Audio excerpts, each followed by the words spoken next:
जम्मू कश्मीर विधानसभा में धारा 370 को लेकर हंगामा जो है वो बरपा और किस तरीके से नेशनल कॉन्फ्रेंस ने जो रेजोल्यूशन पास करवाया उसको लेकर भारतीय जनता पार्टी ने उसका सख्त विरोध जो है वो जताया और उसके बाद अब कहीं ना कहीं धारा 370 को लेकर पूरे देश में जो है वो चर्चा का विषय जो है वो एक बार फिर बन चुका है। इस पर बातचीत करने के लिए नेता विपक्ष हमारे साथ मौजूद हैं। सुनील जी, जिस तरीके से नेशनल कॉन्फ्रेंस ने इस रेजोल्यूशन को पास करवाया, इसके पीछे मकसद क्या देखते हैं? क्या लगता है कि सिर्फ पाकिस्तान को खुश करने के लिए, अलगाववादियों को खुश करने के लिए ये कुछ किया गया है या इसके पीछे और कोई मंशा आपको नजर आता है? देखिए, मैं एक बात स्पष्ट करना चाहता हूँ। नेशनल कॉन्फ्रेंस जिस स्पेशल स्टेटस की बात करते हैं, मैंने उस दिन भी और आपके चैनल के माध्यम से भी मैं उमर अब्दुल्ला साहब को चैलेंज करता हूँ, चुनौती देता हूँ।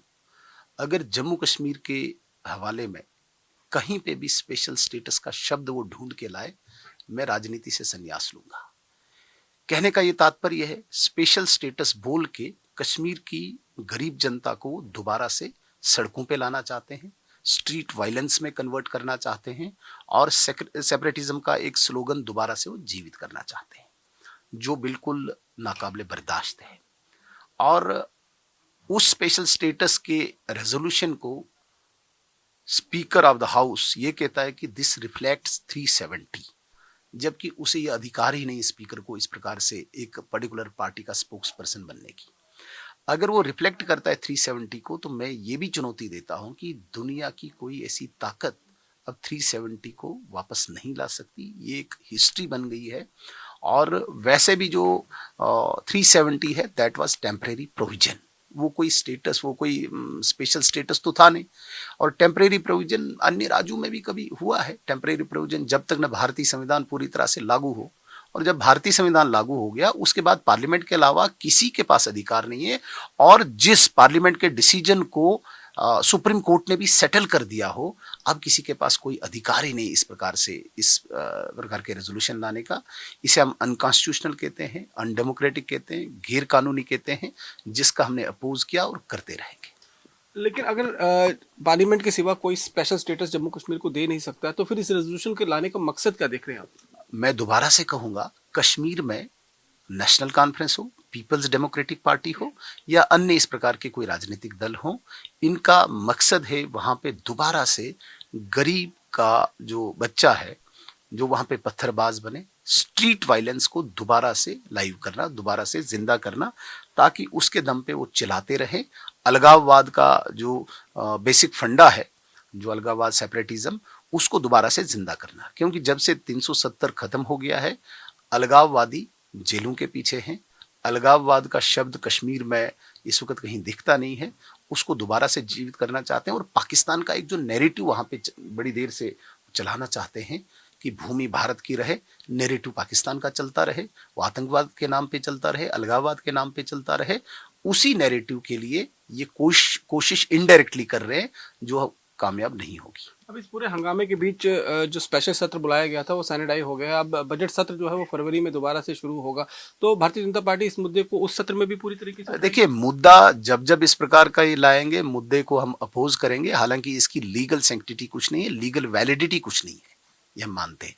लेकिन उसके बावजूद भी आम जनमानस की मानसिकता में दोबारा से इस प्रकार का एक वो तत्व क्रिएट करने की कोशिश करेंगे, पेनिट्रेट करने की कोशिश करेंगे। भारतीय जनता पार्टी इसका विरोध करेगी, किसी भी कीमत पे इन चीज़ों को सफल नहीं होने देगी। जहां तक बात करते हैं आप बजट सेशन की, देखिए, लोगों के भी इश्यूज हैं, लोगों के लंबित समस्याएं बड़ी देर से हैं, जिनका वो इंतजार कर रहे हैं। हम इस सत्र में भी चाहते थे कि जो vote of thinks honourable lieutenant governor का था, उस पर डिबेट हो, ताकि उनने जो प्रॉमिसेस किए हैं, उन्होंने बिजली पानी के लिए जो प्रॉमिस किया है, उनने बाकी इश्यूज के लिए जो प्रॉमिस किया है, उस पर डिबेट हो।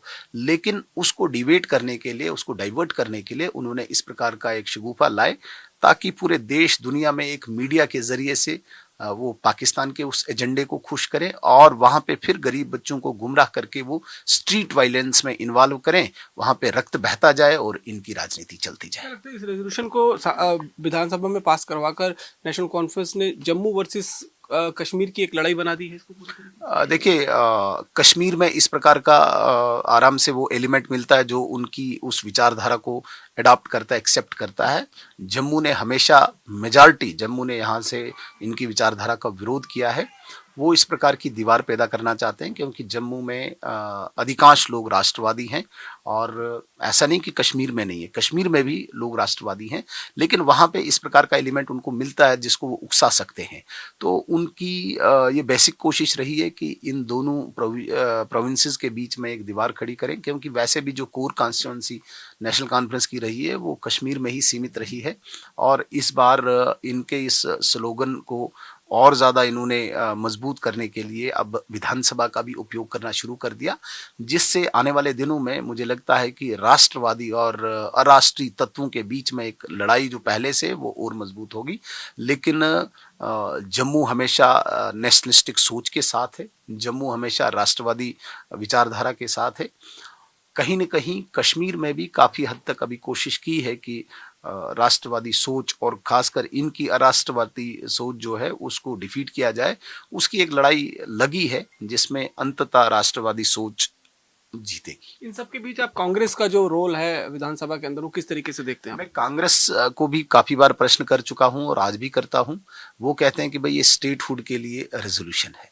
स्पीकर ऑफ द हाउस, मैं आपको वीडियो भी भेजता हूं, वो ये कहता है कि दिस रिफ्लेक्ट्स 370, और स्पेशल स्टेटस पर अगर वो कहते हैं कि ये स्टेट है तो मुझे लगता है कि उनको और थोड़ा सा इस पर स्टडी करना चाहिए। आदरणीय प्रधानमंत्री नरेंद्र मोदी जी ने कह दिया है कि, और इवन की गृह मंत्री जी ने भी कह दिया है कि हम यहाँ पे हमारी जो कमिटमेंट है, हमारी जो प्रतिबद्धता है स्टेटहुड को लेके, वो हम रेस्टोर करेंगे। उस पे कहीं स्पेशल स्टेटस नहीं है। अब स्पेशल स्टेटस को ये ट्रांसलेट करते हैं, ये स्टेटहुड का रेजोल्यूशन है। कहीं न कहीं राहुल गांधी जी हैं, इनके सेंट्रल लीडरशिप है, उनको एक क्लेरिफिकेशन देनी चाहिए। क्या वो इस रेजोल्यूशन के साथ हैं, जिस रेजोल्यूशन को उमर अब्दुल्ला साहब और उनके जो स्पीकर हैं, मैं तो उन्हीं का कहूँगा, क्योंकि वो एक्ट भी एक पर्टिकुलर पार्टी का स्पीकर बन के ही करते हैं। वो ये कहते हैं कि भाई ये 370 की रेजोल्यूशन है, और जो उमर अब्दुल्ला साहब है उन्होंने भी कहा कि भाई ये दरवाजे हैं उसी चीज़ के लिए। तो कांग्रेस बेशर्म पार्टी है, उनको मुझे लगता है कि इन चीज़ों से कोई फ़र्क ही नहीं पड़ रहा है। बड़ी अजीब बात है कि इतनी बड़ी पार्टी जो 370 का इस वक्त समर्थन कर रही है, और फिर भी बेशर्मी से वो लोग कह रहे हैं कि भाई ये 370 का नहीं, ये स्टेटहुड का है। ये कंफ्यूज्ड लोग हैं। इन्होंने जम्मू कश्मीर की जनता को भी कंफ्यूज करने की कोशिश की है, जो कहीं न कहीं बेनकाब होगी। एक आखिरी सवाल आपसे पूछूंगा कि उमर अब्दुल्ला ने इस रेजोल्यूशन को विधानसभा में पास करवा कर आपको लगता है कि राहुल गांधी को कहीं ना कहीं पशुपेश में डाल दिया है? क्योंकि 370 जो है इस समय पूरे देश का मुद्दा बन गया है, और विधानसभा के जो चुनाव महाराष्ट्र और झारखंड में हो रहे हैं वहां पर भी बहुत जुबानी जंग जो है इस पर चल रही है। देखिए, 370 केवल जम्मू कश्मीर का ही इशू नहीं है। 370 हमारे पूरे देश के लोगों ने इस पर बहस की है, देश के लोगों ने इस पर लड़ाई की है।